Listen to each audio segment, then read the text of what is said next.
I'm David Knowles, and this is Ukraine, the latest.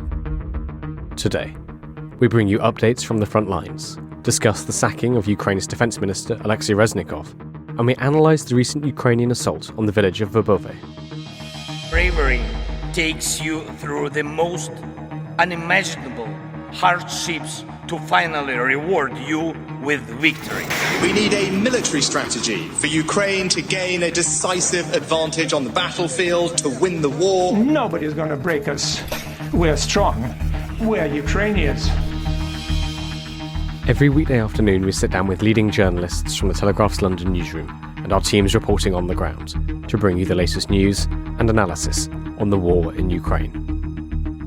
It's Monday, the 4th of September, 1 year and 192 days since the full-scale invasion began. And today, I'm joined by our assistant comment editor Francis Dearnley, foreign correspondent James Kilner, Brussels correspondent Joe Barnes, and former Ukrainian MP and managing director at the Henry Jackson Society, Aliona Halivko. I started by asking Francis for the latest news from Ukraine. Thanks, David. A particularly close intermingling of the military and political this morning and over the weekend, a Clausewitz special. As we've come to expect on the eve of important summits, Russia carried out a 3.5-hour drone assault on the Danube river port of Izmail in the early hours of this morning, just hours before Putin is due to meet Turkish President Erdogan to discuss the potential revival of the Black Sea grain deal. The barrage of drones targeted the port, damaged warehouses and production buildings, and the debris caused fires at several civilian infrastructure sites, Ukrainian officials have said. The massive drone attack came just a day after Russia hit Renny, another major port on the Danube, which James will cover in more detail shortly. Around 17 drones were shot down, Odessa's government said, but some hit their targets. There are no immediate reports of casualties.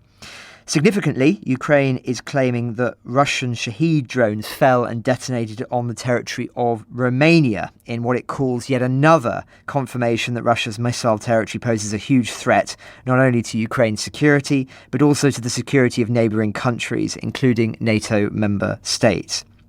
However, breaking news, Romania's defence ministry has just denied to Reuters the Ukrainian claim that Russian drones fell and detonated on their territory. Spokesman said that a statement would be released later today. We are waiting for that, and some more reflections from that from Joe in a moment.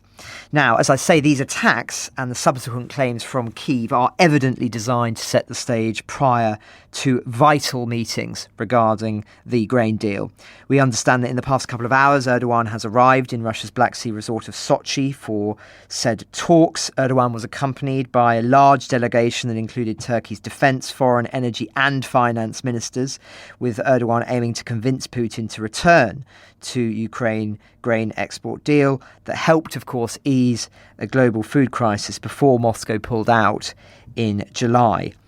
I would argue there's quite a lot at stake for Erdogan. He brokered the last deal, and by personally putting himself forward as the chief negotiator today, he will want to come out of this with something to show for this reputationally. Yet questions remain over Turkey's trustworthiness from the perspective of Western powers, including Ukraine, who fear that any revived deal may make concessions to Russia, reducing certain sanctions, for instance, which was evidently the intention for departing the deal in the first place. As we've seen time and time again, Russia moves first, sets the tone of the discussion, without really an adequate response from the West. Whilst there have been attempts to reopen channels for grain shipments via certain sea and land corridors, the perception is, and I emphasise that word because no doubt a lot is going on behind the scenes, that the West has little leverage over Russia on this. Had there been a more robust response with alternative avenues found speedily for shipping grain out of Ukraine, thus reducing that leverage of Russia's influence in the discussions, things might look very different entering these negotiations. As it is, it rather looks like the West is relying on the deal being restruck via Turkey, who's hardly, as I say, the most trusted Western ally when it comes to these business dealings, with seemingly little leverage over the Russians, who think nothing of bombarding Ukraine's grain silos in the hours before the meeting, as if to drum home their control over the framing of these negotiations. Now, frustratingly for Kyiv, As we've discussed in the past, 5 European Union countries, including Poland, banned imports of grain from Ukraine for fear of its impact on domestic food markets. Ukraine have said they will challenge that and challenge any extension of the continuation of it, but it is another thorn in Kyiv's side in this context. But turning away from the diplomatic front to the military, it is evident that Ukraine is continuing to probe Russian defences in the Black Sea around Crimea. The Russian Defence Ministry has claimed that its naval aviation destroyed 4 US-made inflatable boats carrying Ukraine troops, although we can't independently verify that, although we know that Ukraine is active there. They have admitted as much. Kyiv's Defence Ministry spokesperson Hanna Melia has been keen to emphasise today that Ukraine has regained a total of 47 kilometres since the start of the summer counter-offensive, including further gains this weekend around Bakhmut and south of Robotyne. The defence official said that Russia has carried out unsuccessful attempts to take back positions in Donetsk. It is hard for us to judge at this stage whether these advances do indeed mark a significant strategic shift on the ground. As I said last week, if Ukraine were able to seize just a few miles in certain sectors, many believe it could cut off vital supply corridors for Kremlin forces.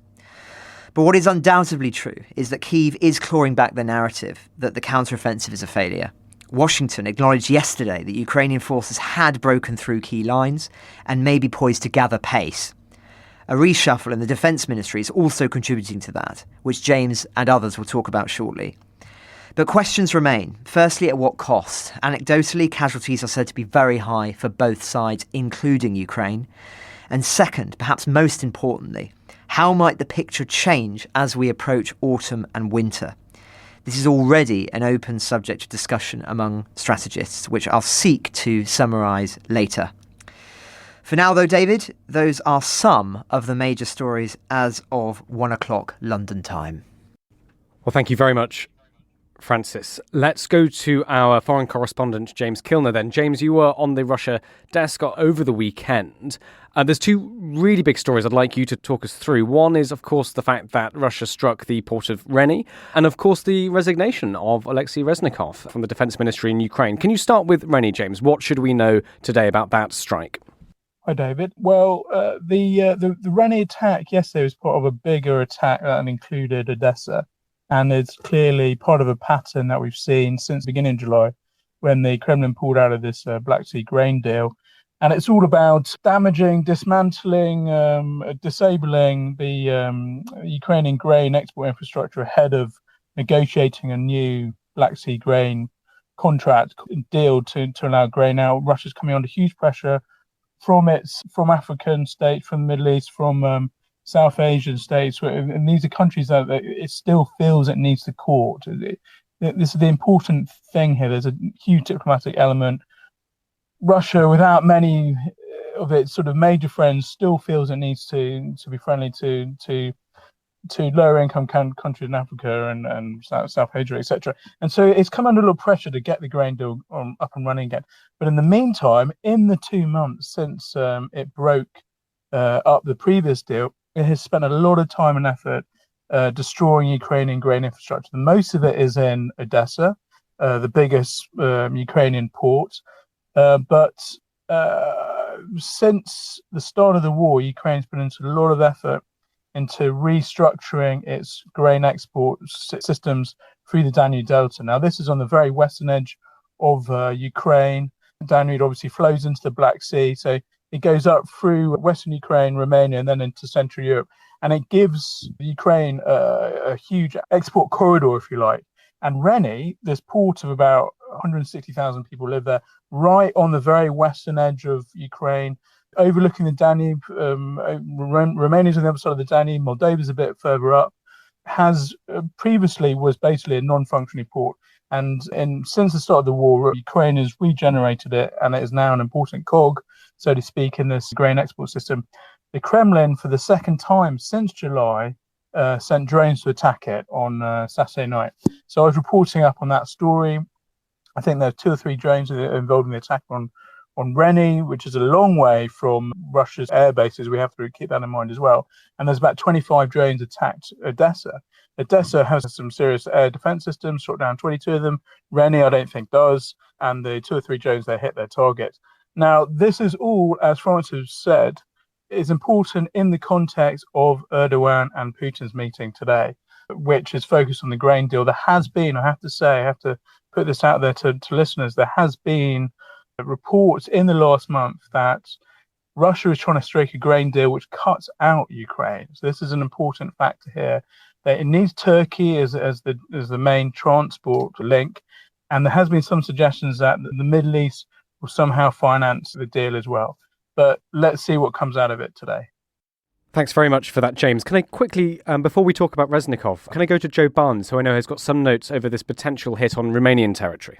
Hi folks, as sort of a keen NATO watcher and someone that's been close to these apparent strikes in terms of following them, I remember back to the time I was actually in Ukraine when a first accusation came across the airwaves that a Russian missile has landed in Poland, killing 2 people on farmland. That sort of turned out to be the remnants of a Ukrainian air defence missile rather than Russian, but was very much hushed up. We've had one land in Moldova, which isn't a NATO member and not covered by NATO's Article 5. But then there's this accusation again. Russia has struck increasingly close to Romanian territory, probably 100 metres, less than a kilometre away across the Danube, at these sort of inter-river ports. But what has prompted this is there's this picture on social media that's cropped up, and it's of a sort of a night sky, a tiny body of water, and then a kind of what looks like an explosion on the opposite bank of the river. It's very inconclusive. There's no sort of large objects or buildings, the kind of things that the kind of great geolocators of Twitter and the internet would look for, kind of these defining kind of pinpoints that they can then help use to locate using sort of Google Maps and other various satellite footage. It gives an inconclusive picture, but actually what the statement that Francis mentioned a second ago has actually been released, and the Romanian Defence Ministry has categorically denied that anything has landed on its territory. And I'll read the statement for you. The Ministry of National Defence firmly denies the information circulating in the public space with regard to a so-called situation occurred during the night of the 3rd and 4th of September when Russian drones would have fallen on Romania's national territory. The Ministry of National Defence responsible structures monitored in real time the situation generated by the Russian drone attacks conducted last night, as well as on Saturday night, against the infrastructure from the proximity of the Ukrainian harbours at the Danube. At no time did the means of attack employed by the Russian Federation pose a direct military threat to our national territory or Romania's territorial waters. The Ministry of National Defence has taken enhanced vigilance measures in the ground, maritime and airspace, and contributes to consolidation of the defence and deterrence posture on the eastern flank in accordance with the national and allied plans. And then it goes on to basically say, look, they also think the Russian strikes on civilian and shipping infrastructure are unjustified and break all international humanitarian rules. So I think it's one of those ones where the Ukrainian government, it would really do them a favour to have, in terms of support and extra help, if these projectiles were landing on NATO territory. But it looks like, after sort of a mini investigation, the Romanian Defence Ministry has put a kibosh to that claim, and that is now almost dead in the water. And I'll stop there. Thanks very much, Joe. James, can I come back to you? Can we talk about Alexi Reznikov? I think we need to spend some time on this. He was dismissed last night, handed in his resignation letter. You wrote up the story for The Telegraph. Can you talk us through, and then we'll bring in Aliona for some analysis? So, that was Zelensky giving us work correspondence, even more work to do late on Sunday night, which was, thanks for that. He could have waited for Monday morning, but there we go. Anyway, so Reznikov, we've been sort of expecting his sacking all year, really. I remember it was back in about February time that there was an initial investigation into alleged corruption in the Ministry of Defence, the ministry that he was running, over overinflated prices that the ministry is paying for eggs, of all things. And then since then, there have been other corruption investigations as well, etc., etc. And it was highly rumoured at the time that Reznikov was going to get the sack. He didn't. And in the wider context of this story, just to throttle back a little bit, is that Zelensky's under a lot of pressure to show that he can cut down on corruption as well as fight this war against Russia. He needs to cut down on corruption because it's a big tick boxes in the EU application form and also the NATO application form, and also he won his presidential election on an anti-corruption ticket. And Ukraine has typically been corruption there is considered more or less endemic, etc. So he's come under pressure to crack down on it.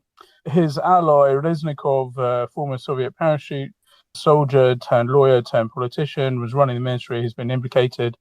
I have to say he's never been charged, or the implications have only been that he has run the ministry while there's been corruption going on underneath it. He's not benefited personally from it. But anyway, he was obviously tarnished by this. Now he's gone, and I think the really important thing about this is the timing. So he was known as a very smooth operator, able to basically his main job was to go to meet international leaders, his opposite numbers around the world, etc., persuade them to give billions of pounds worth of kit, tanks, missiles, F-16 fighter jets more recently. And I think, and Aliona is going to have a much better insight into this, I think possibly timing is one of the most important things here. He was kept on by Zelensky, although he had these corruption scandals had tarnished his reputation. He'd been kept on by Zelensky, and he's gone. He was given the sack in the same week that Ben Wallace resigned. Ben Wallace has been very important in the Ukraine war effort and has previously described Reznikov as his good friend. So I'm just trying to read between the lines here. Maybe he was kept on to see out the rest of that relationship with Wallace. He was also given the boot shortly after Ukraine had received and being given permission by NATO and the US to take charge of F-16 fighter jets. Maybe that is also something to do with it. His replacement is Crimean Tatar, Rustem Umerov, who was actually born in Uzbekistan. And the Crimean Tatars, many of them were exiled in Central Asia by the Soviet Union. And he's known as a hardcore anti-corruption Zelensky loyalist. He was involved in early peace negotiations with Russia in about March 2022, and was one of 3 people who came down with suspected poisoning during those negotiations with the Kremlin. So it's going to be interesting to see how he gets on. It's going to be interesting to see what happens to Reznikov. I've heard that he might become the ambassador in the UK, which reinforces the sort of theory that he may have been allowed to continue as Minister of Defence, while Ben Wallace was also his opposite number because he has such good relations with the UK. Anyway, that's my update. Thank you very much, James. Well, let's bring in Aliona Hilivko. Aliona, thank you so much for joining us, and congratulations on the new job. What would you like to add to James's analysis there? Thank you, David. Indeed, quite interesting developments overnight from Sunday, but as you rightly mentioned, Ukraine doesn't wait to announce the big news. It did not come as a surprise for the Ukrainians that Reznikov was sacked. At least from July, it's been already decided within the authorities in Bankova, the street where the president's office is situated in Kyiv, that Reznikov will have to go eventually. It was due to several factors. First of all, yes, the corruption scandals that he, although was not implicated in personally, but he still didn't manage to manage the ministry properly and to secure them from those events happening. Firstly, with the produce for soldiers, where eggs were too high of a price. And secondly, the latest scandal came in August. In fact, the journalists have reported about it on the 10th of August. It was a result of the investigation conducted by Ukrainska Pravda, where they've discovered that the winter jackets that were allegedly bought and procured by the Ministry of Defense turned out to be summer jackets. So obviously the price was completely off there. It did not correspond. They have found that one of the Ukrainian MPs was behind that scheme, but again, Reznikov as a minister failed to see that scheme and to prevent it from happening. And now his response to the scandal was also not quite adequate. He refused for the longest time to comment on it for the journalists. He started giving weird excuses, making bets with the journalists that it's not true. So it was not really a uniform response. You could tell that perhaps based on that, I was thinking to myself, well, maybe he is getting quite tired of his role and he's ready to resign. And so it dragged out for the whole of August with those scandals.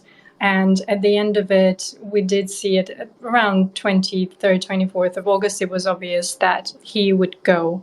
And then, of course, the first rumors had started appearing that he might actually replace the current ambassador Pristaiko in London, that allegedly he maybe even mentioned himself that he wouldn't mind this new role. So we are yet to find out and see whether he's going to be our new ambassador here in London.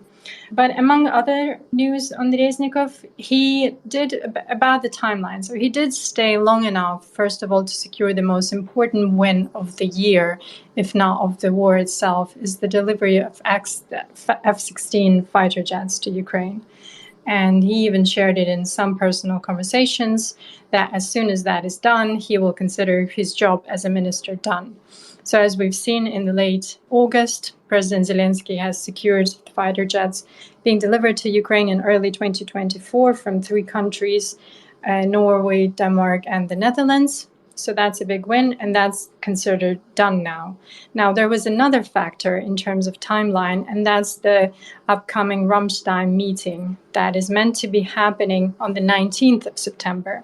And the Ramstein meeting is a diplomatic effort by more than 50 countries that have united in their effort to supply Ukraine with weapons, ammunition, and everything it needs to fight the war. It's a group that is chaired by David Lloyd Austin, the defense minister of the United States.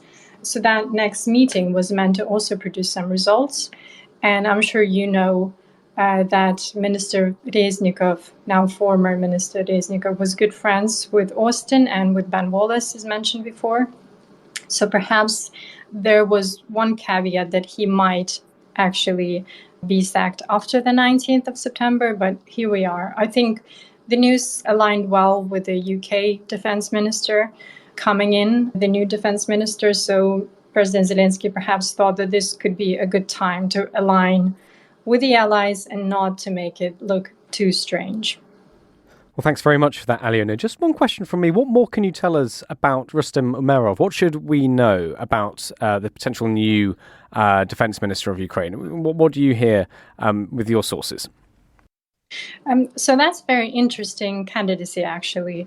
I think the parliament will safely secure his position as the new minister. But one thing that was rightly mentioned, he is State of Property Fund of Ukraine, and that's the position that President Zelensky would only trust someone who he can rely on, of not being prone to corruption, because obviously that is the government body that is in charge of all state-owned property and the privatization processes.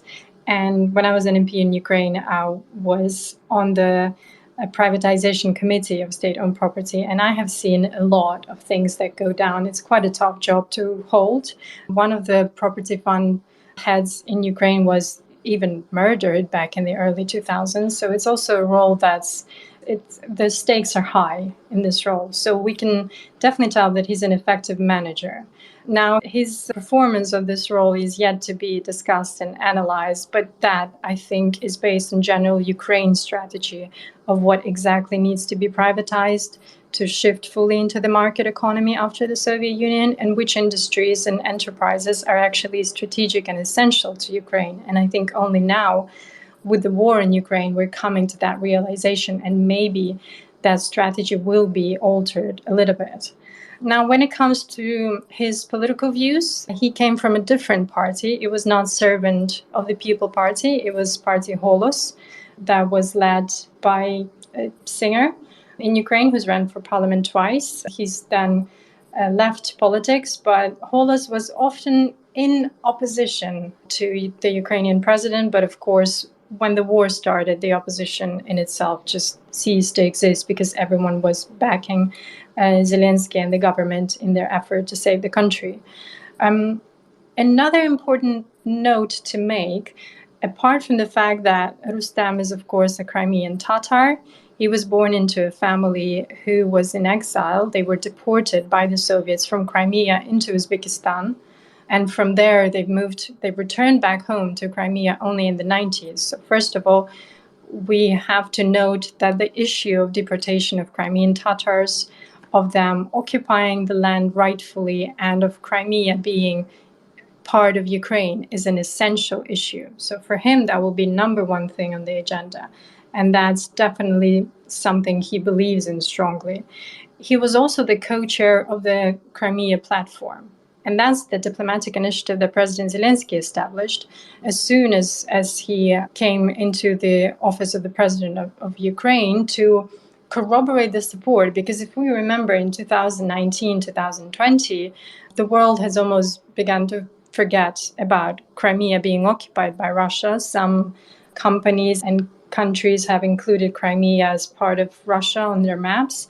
So it was slowly slipping away. And then Crimea platform was established by President Zelensky, uniting heads of states and various diplomatic missions to reinforce the idea that Crimea should be returned to Ukraine and to develop mechanisms for that.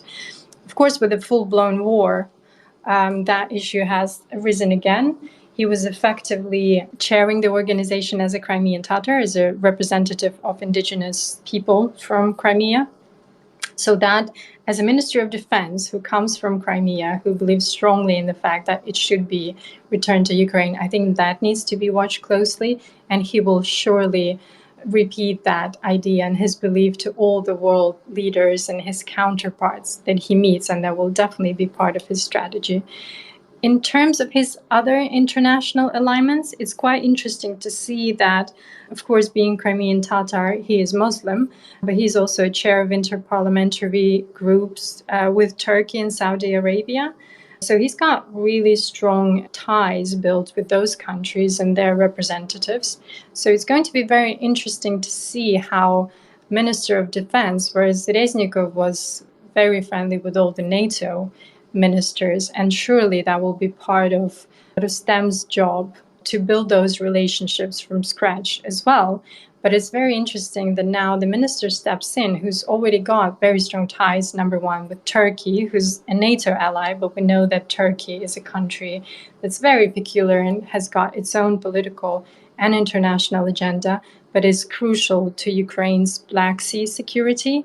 And then we have Saudi Arabia, who's becoming a very strong actor in the so-called global south and generally in the international arena.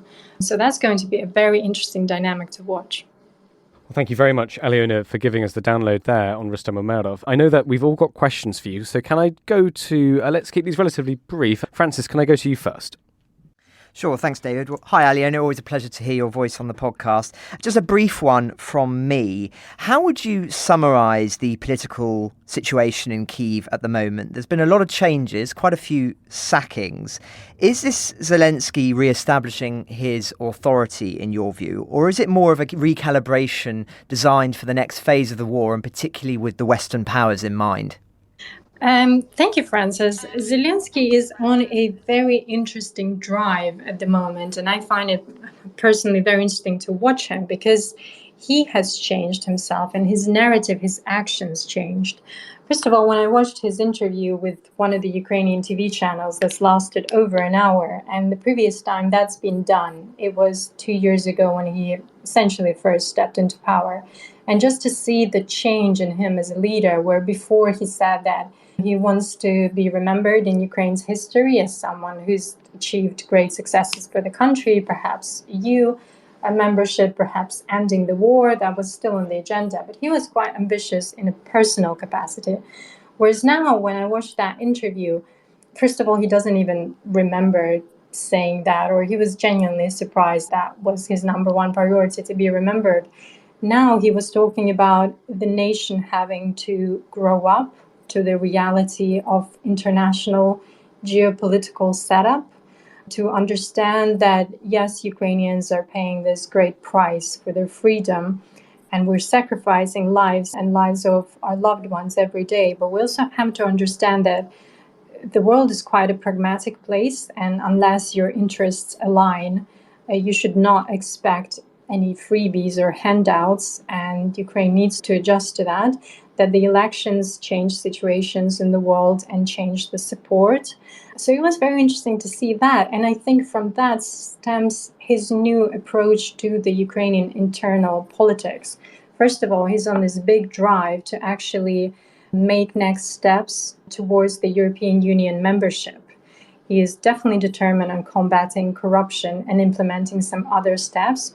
We've seen a quite successful rollout of the anti-corruption court earlier in the year, and I think it's functioning well.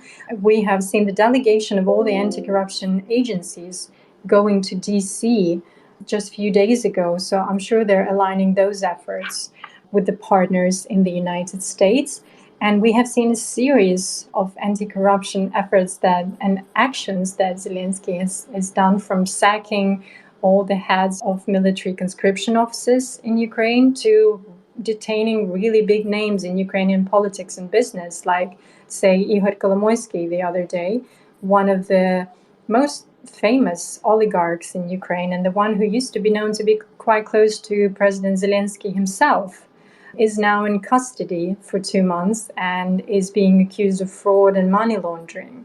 I know at least 2 other oligarchs that have suffered from the same accusation. Their businesses have been nationalized. There have been sanctions by Ukraine, even though they have not been sanctioned internationally.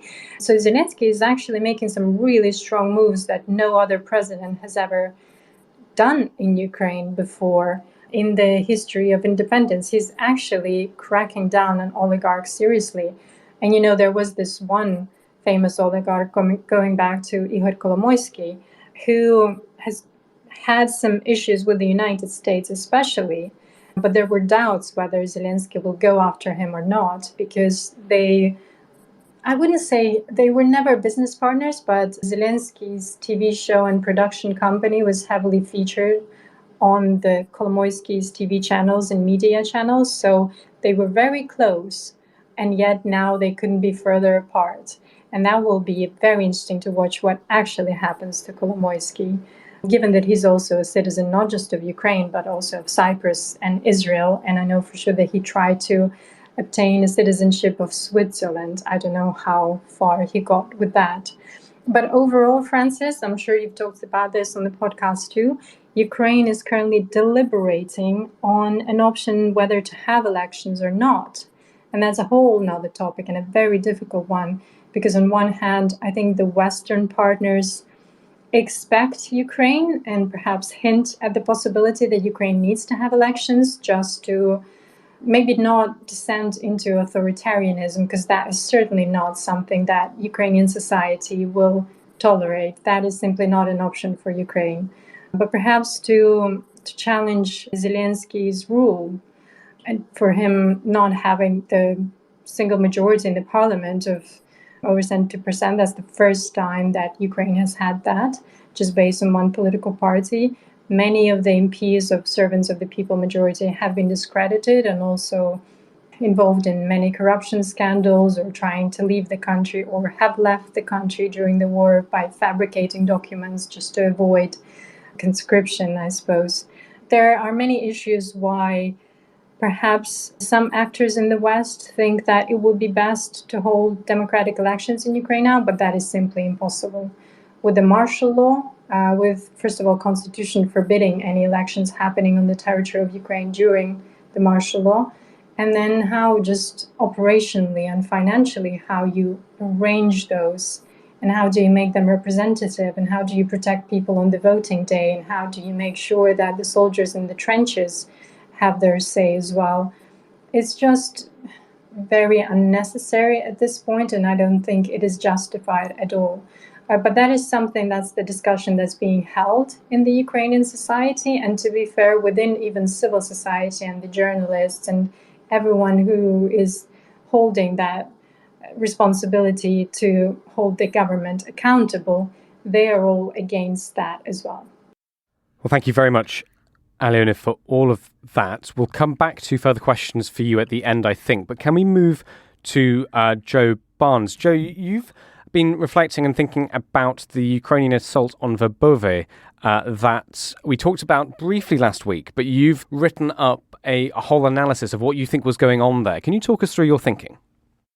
Verbove was a lot of focus, and as we often discuss, the fog of war stops us from knowing what's happening. We get these statements from Ukraine every day, from the Ukrainian General Staff, from Hanna Maliar, the Deputy Defence Minister, sort of spokeswoman position there she holds, saying there's been progress in this area that sits between Novoprokopivka and Verbove, which is on the Orikhiv axis, so one of the three axes of a offence that Ukraine is carrying out. It's just interesting to see, after sort of weeks, if not months, of criticism from whether it be from the US anonymous officials briefing the Washington Post or the New York Times, or that German document that was leaked via Bild that said that basically Ukraine wasn't using its NATO training to good effect. And so I wanted to sort of drill down and go, like, why is the counter-offensive moving slowly, but where are Ukraine actually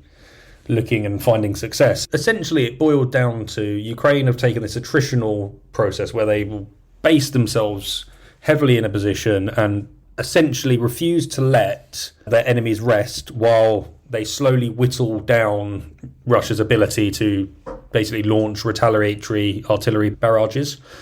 So in the skies above Verbove, in the week or two before this apparent first line of the Surovkin line of defence was breached by Recce force units, drones were flying in the sky, basically spotting Russians hoping to rotate to the rear, and then the reinforcements sent in to replace them. So essentially, Russians seeking respite were blocked from crossing the flat, open steppes of southern Ukraine, while reinforcements were destroyed on their way to reinforce that area. And this is where sort of cluster munitions played a great role. It really enabled Ukraine to target larger land masses than is usually hit by sort of a 155 or a smaller shell. And then at the same time they were targeting, Kyiv's men were targeting the Russian troops, they were also like really involved in an intense counter-battery campaign, essentially to try and destroy as much of Moscow's long-range capabilities in the area. And they also destroyed an ammunition dump situated in Verbove. So they were basically, what it was essentially the Ukrainian forces were trying to achieve, that they hoped that they would fare better in launching an assault on Verbove or across the Surovkin line against an exhausted and battle-stricken enemy. So that's why essentially progress was slow, it was attritional, it was grinding. Ukraine suffered sort of large equipment losses in the first days of the counter-offensive when they were trying this huge NATO-style combined arms manoeuvre, like driving tanks into vast minefields. The Bradley's fighting vehicles were often seen being abandoned as troops were forced to go on foot and retreat, essentially.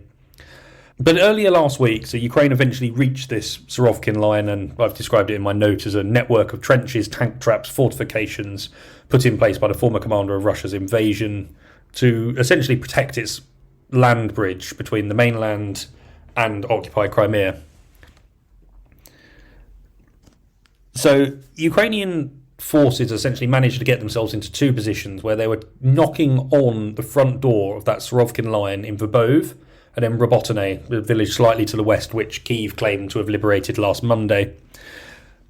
And at the same time, if you then boiled down and looked at various different sources, the Ukrainians are obviously very quiet, they're careful, they want operational secrecy about everything they're doing, send out various text messages to people sort of operating near the front line in the hope of one day getting a sort of a really great insight. But the Ukrainians are very good at that. They stick to the party line, they won't stray from it. So we have to kind of then look at pro-Kremlin sources, these kind of Russian military bloggers, which sometimes we describe as sort of authoritative, but we can never really know what they're talking about, because do we trust them? No, but we can look at them and they sometimes tell the picture before the Ukrainians do. And various Telegram channels started to talk about this increasingly perilous situation that was faced by Russian troops in Verbove, which was before the war sort of an agricultural village. It had a pre-war population of around 1,000, so it's not a sort of a major point on the map, but what it has become essentially is a village that is integrated into this Surovkin line of defence. And we believe where Ukraine are attacking on that kind of northwestern edge, the defences are slightly weaker than elsewhere on the Surovkin line. So, and as I say there, so when the time came for Ukraine to essentially try and cross this Surovkin line, it started with they launched several sort of 15-man reconnaissance in force units to penetrate those Russian defences. We first sort of got a glimpse of Ukrainian troops being geolocated for the first time operating in the tree lines on the outskirts of Verbove last Wednesday. And then Russian defences started to collapse, and Kyiv's men in that area started taking control of basically the array of sort of network of trenches, tree lines in the area, and they started to basically claw back more territory, and they started to get an eye. Almost they could smell blood. Ukrainian commanders could smell blood, and they decided to call in a second echelon of force, which included the 82nd Air Assault Brigade. They were trained by Britain. They are believed to operate the 14 Leopard 2 tanks that Britain has donated, and have various other, I think, Marder and Stryker fighting vehicles from the US and Germany as well. And then to sort of reinforce this, again, this is looking through the Russian sphere of it. Russian sources reported that the offensive was actually being supported by Ukrainian fighter jets. You don't often see Ukrainian fighter jets that close to the front line because Moscow still has a great sort of air defense network and essentially has control of the sky. No one has dominance, and this is one reason why probably governments or armchair generals in the West are wrong to criticise Ukraine for not acting like a NATO military, because often a NATO military will be advancing under the cover of having air superiority. And then what it looked like was Ukraine had seemingly been able to capitalise on the dwindling Russian troop numbers when its men penetrated that defensive line for the first time. And so for the first time, sort of pro-Kremlin outlets started expressing their concerns that Kyiv had the upper hand in this area. So Rybar, one of those Russian military bloggers that we all look to, it was famed for probably reporting the Kharkiv counteroffensive last September faster than any Ukrainian or Russian sort of actual news outlet. That account basically described Ukraine as having a numerical advantage in the fight over territory in the west of Verbove. And then sort of I'd reached out to various analysts, and Justin Crump of Siberia, an intelligence and geopolitical risk firm who we speak to at the Telegraph a fair amount. He basically said direct defensive lines are only effective if covered by fire from troops, and Ukraine certainly seems to have been able to push comparatively quickly around Verbove as a result of weakness. The lines of defences on the map do not therefore mean everything, but only if the Russians can be worn in a particular area and overwhelming force is rapidly applied.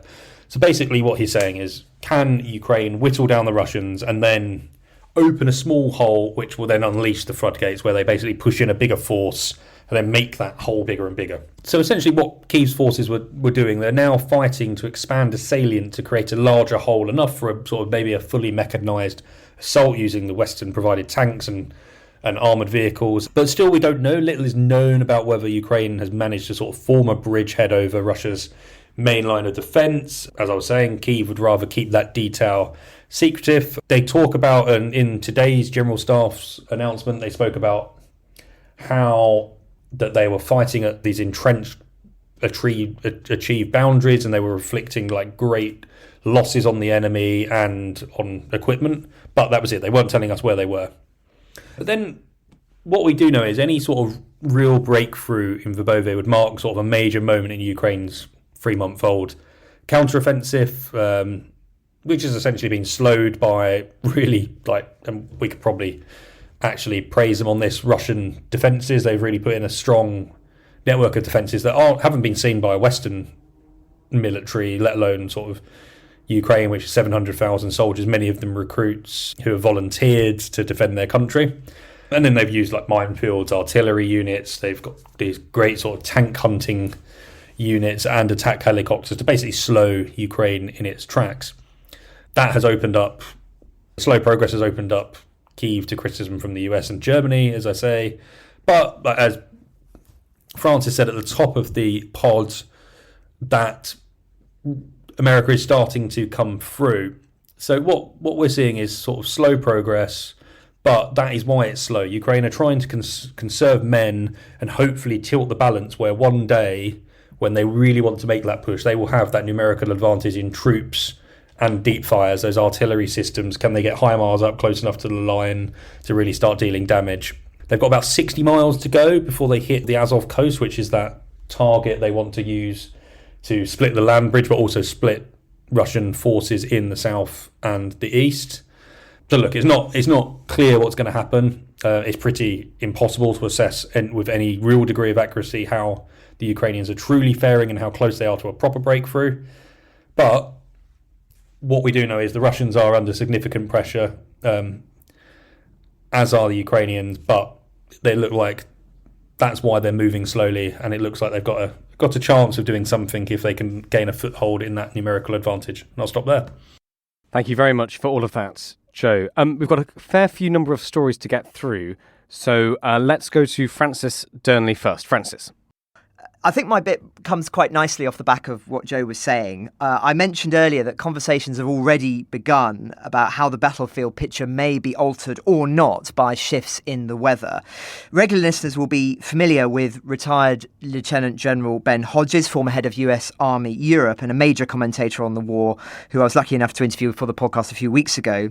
He's responded to criticisms on Twitter that his prediction that Ukraine's troops will be in Crimea by now is flawed by saying, and I quote, "Yes, I did predict that. I wrongly believed the US government would have realised by this summer that Ukraine winning this war was in our best interest. I hope they do eventually come to this realisation.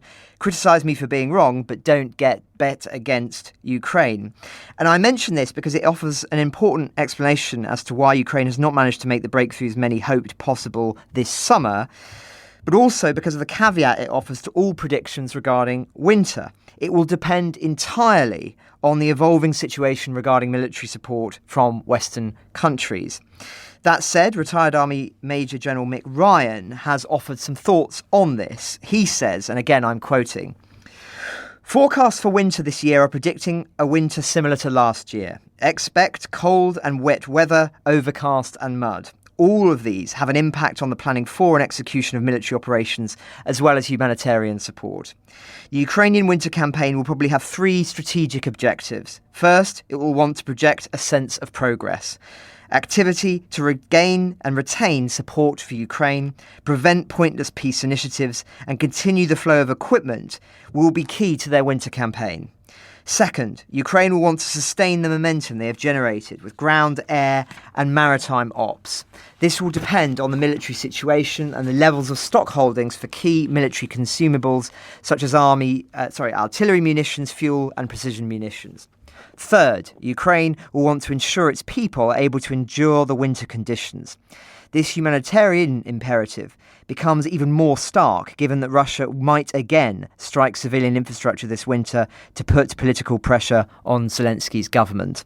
And just as a tangent there, of course, we discussed that very question, I think it was on Wednesday's episode, because there has been some developments on that, and military intelligence suggests that they will not be capable of striking as effectively as they did last year. But anyway, he goes on.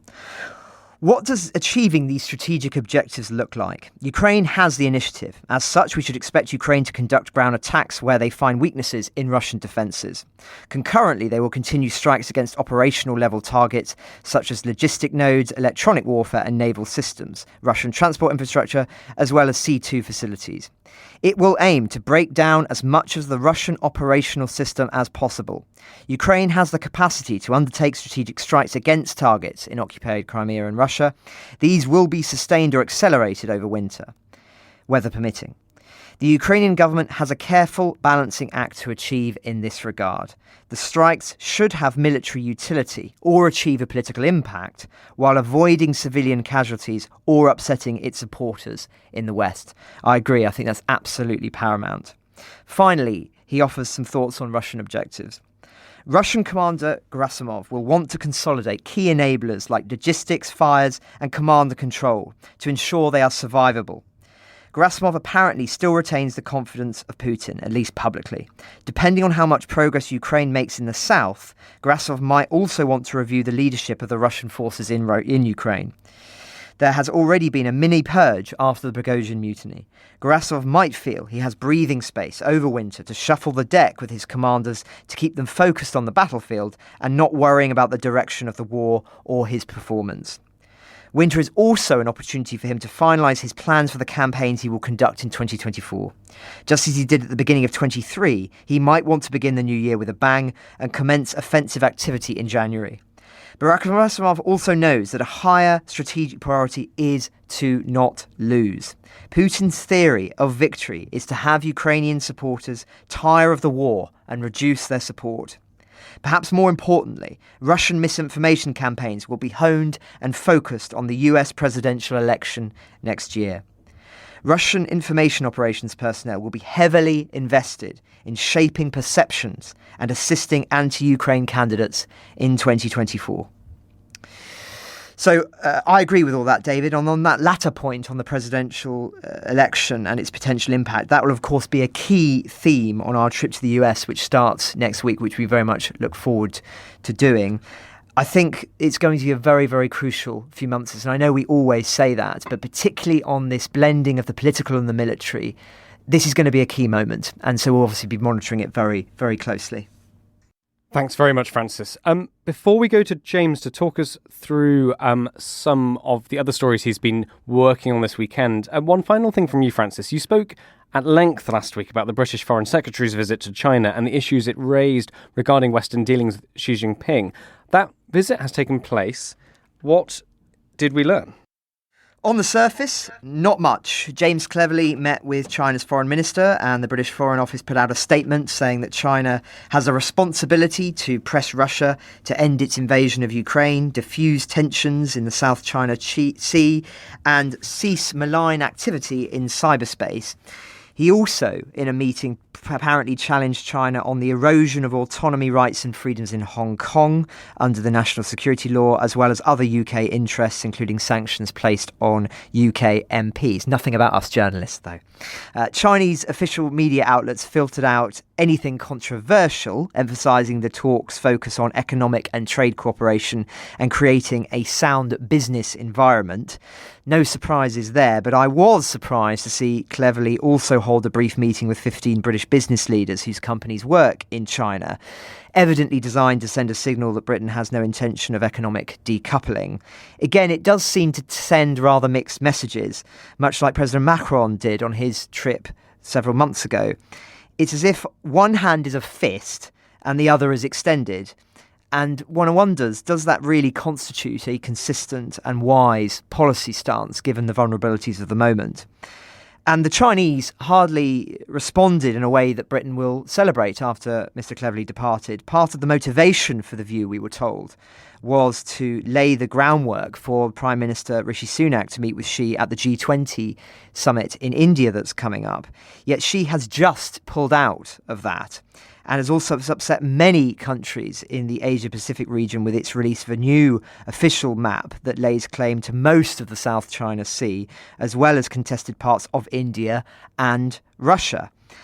In this map, China clearly shows its so-called 9-dash line, demarcating what it considers its maritime border. And in releasing it now, Beijing will be interpreted by many as showing that it has no desire, even after the BRICS summit, even after overtures by the British Foreign Secretary, to back down in any of its claims. The usual suspects, listeners will know who they are saying that one shouldn't read too much into this. But I'm rather old-fashioned and agree with Maya Angelou when she said that when people show you who they are, believe them the first time. We see time and time again China acting in a way that is hostile and imperious, yet we are told to ignore this by realists. I do hope they're right, genuinely, but if they're not, historians in the future will surely look back on this period and say, how could so many so-called experts and political leaders be so willfully blind? Well, thank you very much, Francis. Let's go back to Russian news then. James Kilner, over the weekend, you wrote a very interesting story about political problems for Vladimir Putin's party. Can you tell us about this and potentially some of the, what does it mean for him? How much should we read into this? Yeah, so this is, I'm going to take listeners now to a remote region of Siberia, Caucasia, which is about 5 hours flight away from Moscow, very sparsely populated, known for its mountains and lakes, that sort of thing. Natural beauty on the edge of the Altai Mountains towards Kazakhstan and Mongolia, that sort of area. This is one of the only regions of Russia that Vladimir Putin, through his political party, United Russia, doesn't control. In 2018, it lost the governorship election there off the back of sort of general public discontent focused around the Kremlin raising the age of retirement. So this young communist guy he's 30 years old, Valentin Konovalov. He won in 2018 and humiliated the Kremlin. Kremlin's been plotting its revenge ever since. And this revenge was meant to focus, and this is the really important bit here, and this is why Putin's not getting all his own way in his own backyard, and it's all coming back to the war in Ukraine. This is the important point. We have regional elections across Russia next weekend, and the race in Khakassia is one of the most important. And the Kremlin's candidate withdrew on Saturday morning. He said he was ill, he was in hospital, too ill to stand. And this comes after publicly released opinion polls showed that he was neck and neck with the communist candidate. Secret opinion polls, which are now being quoted, secret Kremlin opinion polls, which are now being quoted by pro-Kremlin media, apparently said that he was going to lose. So this was not allowed to happen by the Kremlin. They had picked this guy, Sergei Sokol, as their candidate. He's an MP in the national parliament. They picked him because he was an absolute zedder. He was backing Putin's war in Ukraine to the hilt, and they thought this was going to be an election winner. They commissioned him to go down and spend a few months fighting in this Cascade VIP battalion, which is located 50-odd miles behind the front lines in occupied Donbass, and it flies drones rather than does any trench warfighting, etc. It's been set up so that people like Sokol can pose in military uniforms and get decorated. And this is what's happened. Putin himself gave Sokol an Order of Courage medal, just meant to gild his victorious governorship campaign. And he started off by wearing his military uniform, wearing baseball caps with Zs and Vs on. These are the pro-war insignia of the nationalists in Russia, and it went down terribly. So much so that I remember a story about 6 weeks ago where United Russia withdrew its advice to its candidates to campaign on the war and actually said, look, tone it down, guys. And Sokol actually dropped the military outfit and did his stump speeches in a suit, etc. It still didn't work. He has been found out. The people of Khakassia are not going to have any of it, according to the polls. Now, the United Russia, Kremlin, Putin have another problem here. It's a remote region, because they don't control the governorship, they have less control over the mechanics of government in the region. And analysts have said it's more difficult for the Kremlin to ballot stuff in Khakassia than it is in other regions because of this reason. This meant that they had to try and win the election more or less fairly with Sokol, their pro-war, Russian war-decorated candidate, etc., campaigning on his hardcore war stance. As I've explained, this has failed, and they don't have the option of faking the election. So now there's talk they're going to try and get it cancelled. I read some media over the weekend saying that officials have been dispatched from Moscow to the region to try and find voter fraud, to give them the option of cancelling, etc. Or they're going to try and pressure the other candidates to pull out the election. Also, this would now allow the Kremlin to then directly appoint a governor, etc. So that is a really, really hotspot election this weekend. Remember, there's elections across Russia and also in the occupied territories in Donbass and Crimea and the others. But Khakassia in Siberia is definitely one to watch, David. Thank you very much, James. I realise we are running out of time slightly here, so can we just have one question from Joe or James to Aliona? I know that you both wanted to ask her something earlier. Who would like to have that honour? I was really interested in what you're saying, Aliona. It's very, very fascinating. So such a great insight. And I was really interested for your sort of insight again into how significant the Minister of Defence position actually is. Does it make policy? Does it get involved in any military strategies? Or is he just there as a military diplomat in chief to go to foreign capitals and glad hand and have dinner and secure more military kit for Ukraine? Thank you, James. I think the position of Minister of Defense is quite significant in Ukrainian government. And according to Ukrainian constitution, which is parliamentary presidential republic. And the two ministers that President Zelensky personally oversees, and it's the two candidacies that he submits to the parliament, are the Minister of Defense and Minister of Foreign Affairs. It shows that President, as the head of state that represents the state internationally and is responsible for national security internally, those are the two main ministers that he relies upon. Now, Zelensky was often accused of stepping over his mandate and dealing with economy, with the prime minister, other ministries involved. But those two are definitely the ones he's been heavily relying on. And we could see that with close cooperation with Reznikov, as with Kuleba, the foreign affairs minister. I think they do get to develop their own strategy. And before, the Ministry of Defense was also overseeing the production of weaponry and ammunition in Ukraine. It was conducted by Ukroboronprom, the government body that I talked at length during the Defense in Depth episodes for The Telegraph, and how that's been restructured. It's now been moved from the Ministry of Defense towards the Ministry of Strategic Industries. So clearly, President Zelensky is rethinking the role of MOD in that. Another important note to make is that as of 2014, if I'm not mistaken, but please don't quote me on that, basically right after the Revolution of Dignity, there has been a decision made that the Minister of Defense should be a civilian person. And that's why Reznikov suited that requirement quite well, because they need to come basically off people and understand where society is, be an effective manager, not so much military person, because that's being left for the Chief of Defense Staff, like Valery Zaluzhny, General Zaluzhny, who's quite well known here in the West as well. So all the specific strategies and tactics on the battlefield, that's with Chief of Defense Staff. When it comes to diplomatic effort to secure more funding, more ammunitions, more weapon to align strategies, to get the intelligence, that's all, of course, on the Ministry of Defense. And I would not undermine the role that especially Rustem Umerov will have to fulfill now. Thank you very much, Aliona. Thank you very much, James, for the question. I think we've run out of time, sadly, today. So can I just go around all of you for your final thoughts? Let's be relatively brief, please. Joe Barnes, would you like to start? Yeah, I just wanted to say how interesting I find it that the new Ukrainian defence minister hails from Crimea as a Crimean Tatar at a time when Ukraine is really trying to ratchet up the pressure on Russian positions in occupied Crimea. We see pretty much daily drone strikes. We've seen,